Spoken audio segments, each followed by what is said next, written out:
On Wednesdays, school would finish early. I'd run home, I'd get changed, and then I'd jump on the train, and then I'd go into the office. And yeah, and then I'd spend like 3-4 hours there, and that is it. Hello and welcome back to Indie Bites, the podcast where I bring you stories of fellow indie hackers in 15 minutes or less. Today I'm joined by Che Sampat, who is an 18-year-old indie hacker who built a product called SuperPay in 2019 when he was just 15 years old. SuperPay is an app that lets you generate easy payment links through Stripe and Square. Since then, he's grown it to 5k users, 6k in recurring revenue, and processed a whopping 15 million in payments. Che has also been working at some cool companies since he was young, but most recently joining the payment startup Fast to focus on his career. And actually, he might be stepping back from SuperPay. Now, if you're a podcaster, one of the best ways to have your show discovered is to share little clips of your show on social media. Traditionally, this has been a pain to do. You'd either have to do it manually or hire a freelancer, which is why I'm grateful for the sponsor of this episode, Reel. Reel lets you create these short teaser videos called audiograms with animated subtitles, waveforms, and a ton of beautiful templates to choose from. Save time and set your podcast clips aside from the rest by creating these shareable snippets that grab your audience's attention as they scroll through their feed, even without sound. I've used Reel myself for Indie Bites and it's been a game changer for me. If you want to give it a go for yourself, head to reel.so or click the link in your show notes and use the code IndieBites for 20% off. Che, welcome to the podcast. How are you?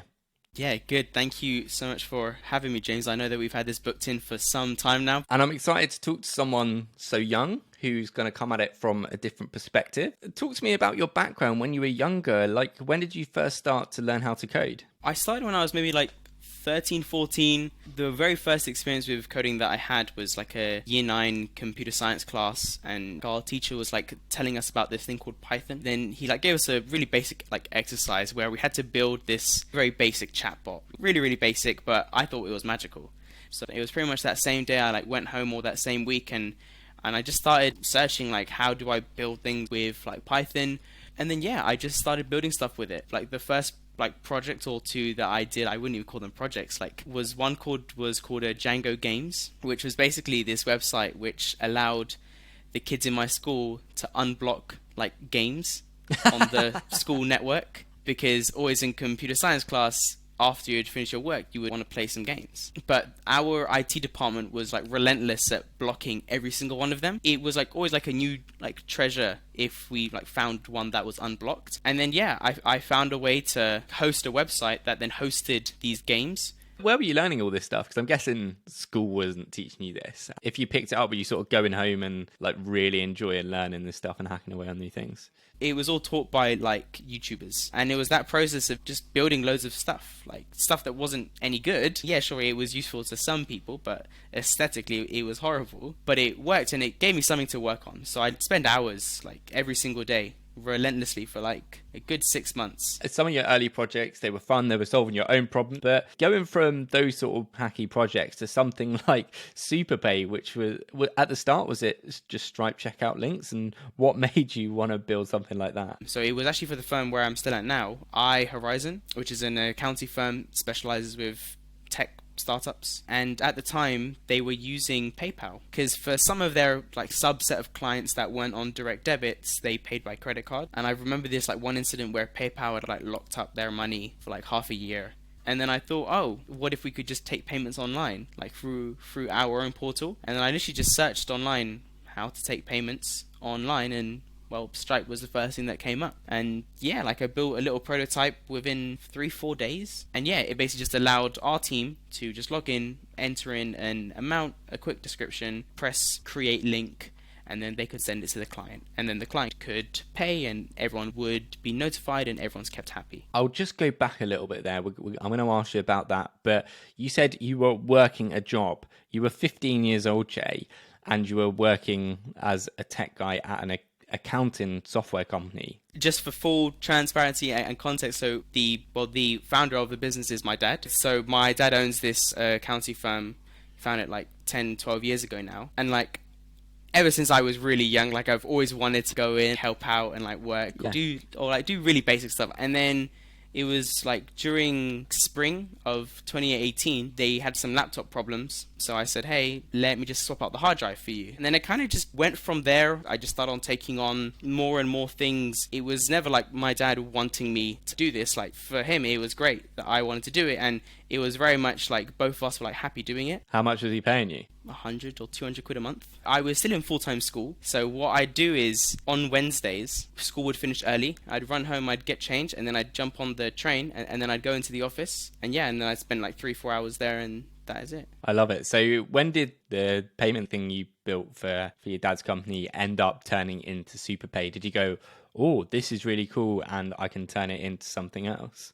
After a few months of it working and the team liking it and clients liking it, I thought this tool was pretty cool. What if we then made it available to other businesses? And then I spent 2-3 weeks over the Christmas period like building SuperPay. And then we released it on Product Hunt like mid-January. You say we? So me and my dad. I wasn't actually old enough to be a director of my own company, so my dad had to be a director. Well, I'm guessing with a lot of indie hackers that are really trying to build something, they go through the idea validation process of trying to figure out if they've got an idea worth building or a product worth building.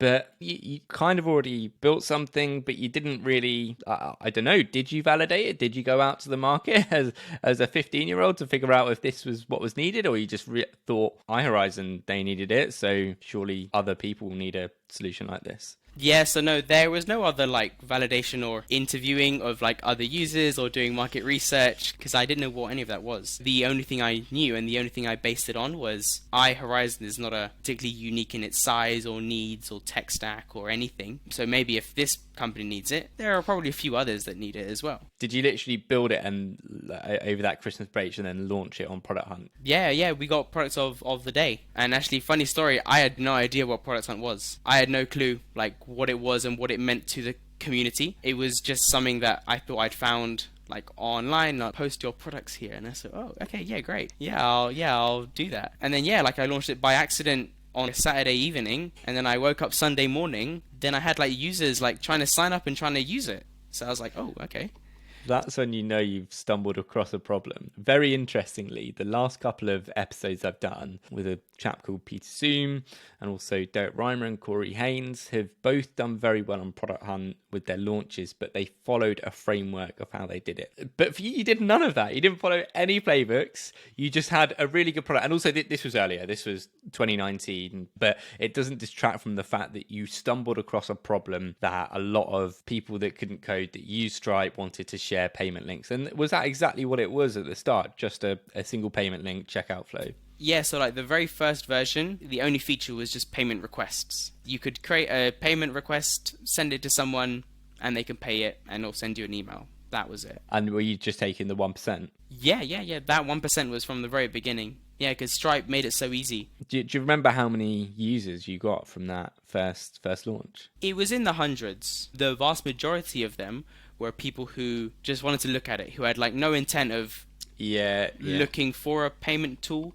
So tell me what you did from that point. You've done your Product Hunt launch. Now what? How do you start to scale it, get more users? After that, then we did friends and family. And then while that was all going on, I'd heard about the Stripe Partner Program. And what that means is they like list you on their like marketplace. Their marketplace then like generates leads for you.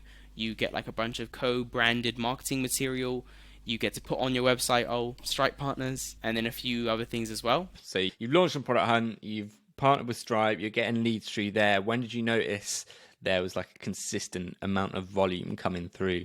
So what we had found is when customers sign up for SuperPay, very, very rarely they need it at that exact moment. So there was very much a sort of a delay time. And it wasn't until 2-3 months after we had become Stripe partners, we really started picking it up, because we had customers who had signed up 2 months ago who are now ready to use it, to then actually starting to use it. And how is it doing today in terms of volume? We just crossed like 5,000 connected accounts. Yeah, and we've done about $15 million in like total volume of like users putting payments through our platform and getting paid that amount. And you've also got recurring revenue from the enterprise plan, which I'm guessing is more cost efficient for some of these higher volume customers. So if they just pay you a monthly thing, works out for you because you then get a monthly payment from them. And so 50 million process, 1% is 150k plus the recurring revenue. Che, what did you do with the money? Is it just sitting in an account? Is it into savings? Did you spend it? Did you buy yourself lots of nice things? Most of it's gone back into the business. There are lots of different tools and infrastructure that you need to have, and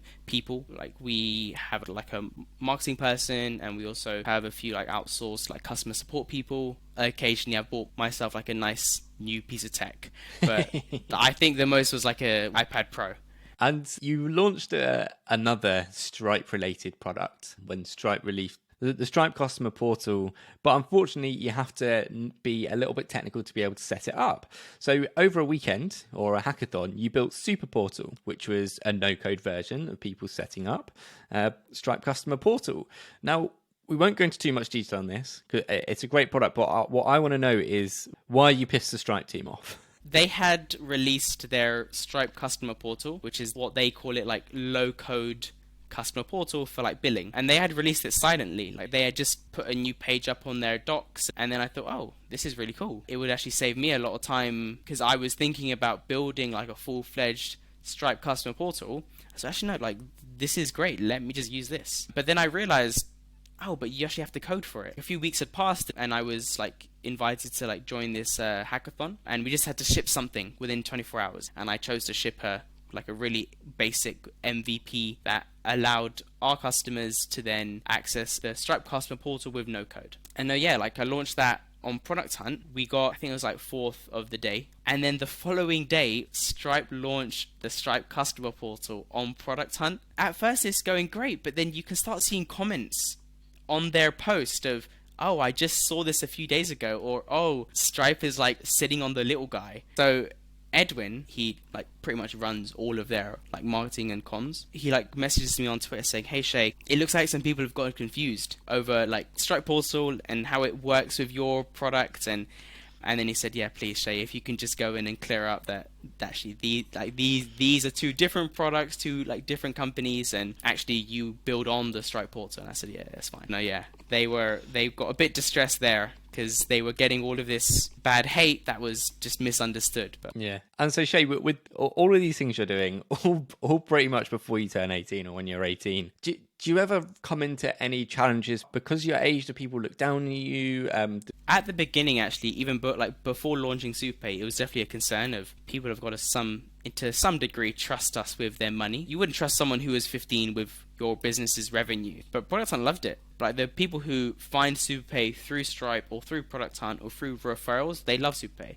I don't hide that I was 15 or 16 or 17 or 18, but I also wouldn't advertise it. So for the vast majority, perfectly fine. The times that I actually did run into trouble was then when like trying to work with institutions, so trying to get a business bank account.